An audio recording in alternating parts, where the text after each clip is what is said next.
दिनैहायबो फिन आरोबाव गोबां लामा बेखेवनाय जों नुनो मोनदों। मोनबेसे आरो बबे बबे जायगायाव बेखेवनाय जाखो दिनै?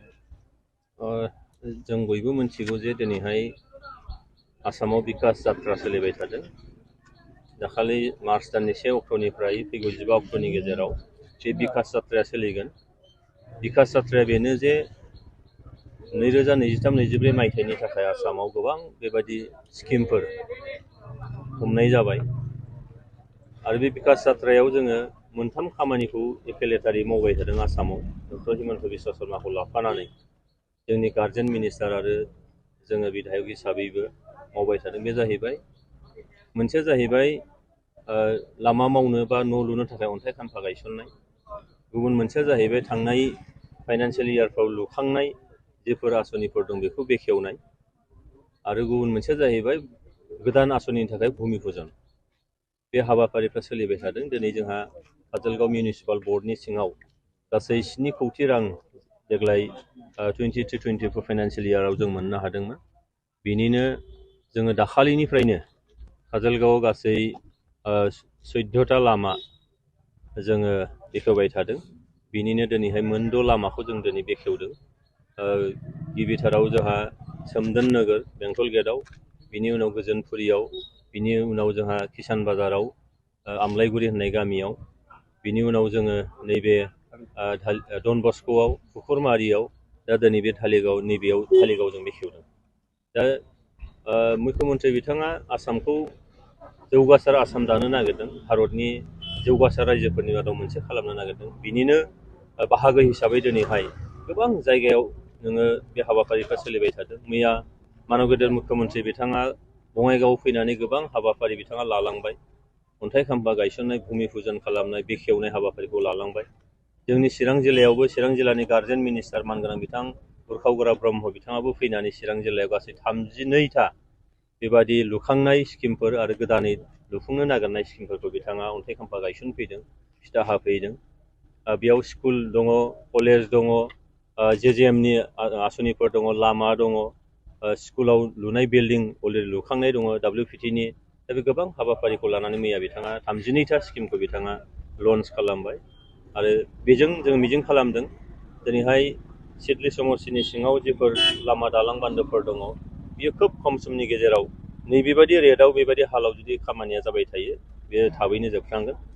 दिनै काजलगांव मिउनिसिपाल बर्डनि सिङावबो नैबे जिखिनि 7 कौटि रांनि गेजेरजों लामाफोरखौ बानायदों बेयाव आं आइडिया खालामदों 70% लामाफ्रा निस्सय लुखांजासिगोन। फैबाय थानाय बोसोराव जोङो मेक्सिमाम जों ड्रेनखौ लागोन, बिनि उनाव मोनसे मोननै लामा थानाय बेखौ जोङो खालामगोन। बेजों पारमानेन्टलि होननो हायै जों माखासे जेंनाफ्रा काजलगांव मिउनिसिपाल बर्डनि सिङाव जोबगोन। बियो जोंनि जौगानायनि मोनसे बिदिन्थि आरो बेखौ जोङो मावलांबाय थागोन। आरो नोंथांमोननि मिडियानि गेजेरजों आं फोरमायखानो लुबैदों जोंहा 8 तारिखआव बिमा दैनि सायाव लुफुंजानाय आइफवालि जिखि दालां 1 किल'मिटार फ्राम दालां, बे दालांखौ 8 अक्ट' खालि ओइदिन माने जोंहा मानगोनां चिफ प्रमद बर' बिथाङा फैनानै बेखेवफैगोन। बेनिखायनो बै दालांजों सोमोन्दो गोनां आरो खाथि खाला रायजो राजाफोर, जोंनि हानजानि दैदेनगिरि, सानसुमैफोर गासैखौबो बे हाबाफारियाव बाहागो लानो थाखाय आं खावलायबाय। नुनो मोनदों दि नोंथांनि समष्टियाव जिखिनि बङाइगाव समष्टिनि हाबफानाय दिल्ली मिउनिसिपालाव दा गोदानै नोंथांनि समष्टियाव हाबबाय। दा नोंथांनि समष्टियाव हाबनाय लोगो लोगो नैबे काजलगांव मिउनिसिपाल बर्डआव थानाय टाउन कमिटिनि आन्दाराव थानाय बे जिखिनि गामिफोर बिदिनो हाबनाय लोगो लोगो नोंथाङा बे जौगाखांनाय खामानिखौ मावदों। थारैनो बै समाव माबायदि थासारियाव दंमोन बिथांमोननि हालोदा? मोनसे खोथाखौ जों क्लियार जाबावनांगोन जे जोंहा डिलिमिटेसन प्रसेसजों बङाइगाव समष्टिनि चिरां जिल्लानि जिफोर पार्ट दंमोन बियो सिडली चिरां समष्टि जासिगोन। दा बेयाव हाबफैजोब्बाय। नाथाय जोंहा टेकिं अभार हेन्डिं अभार जायाखै। जोङो चार्ज दासिमबो फुलि जों मोनाखै। मानगोनां चिफ मिनिस्टार बिथाङा बुंदों जे MP इलेक्सननि उनाव जोङो बे गोदानै हाबनाय ओनसोलफोरखौ जों आजावनानै लागोन आरो जायफोर ओनसोलफ्रा गुबुन समष्टियाव थांबाय बेखौ जोङो एंगार हरगोन। बे हाबाफारिया MP इलेक्सननि उनाव जागोन। दा जों नुदों जे थांनाय नैबे ओनसोला थांनाय समाव बङाइगाव समष्टिजों दंमोन बियो। बङाइगाव समष्टिनिफ्राय नैबे ओनसोला रायजो राजानि बुंनाय बायदिब्ला बिथांमोनहा जौगानायनि जेबो सुबिदा बिथांमोना मोननो हायाखैमोन। दिनै बिथांमोना सिडली चिरां समस्तियाव हाबफैनाय लोगो लोगो मोनसे जोबोद गोजोनथाव मोनदों, बिथांमोनहा गोग्गानाय मोनदों। आरो जिहेतु बे ओनसोला लकसभा समस्ति हिसाबै बरपेटा समस्तिमोन, बे दिनै 1 नं क'क्राझार समस्तियाव हाबनो थांगासिनो दङ। दा बेजोंबो जोंहा सिडली समस्तियावबो हाब्बाय आरो क'क्राझार लकसभा समस्तियावबो हाब्बाय आरो लोगोसेनो नैबे ओनसोला टाउन ओनसोल बा मिउनिसिपाल बर्डनि सिङाव दङ।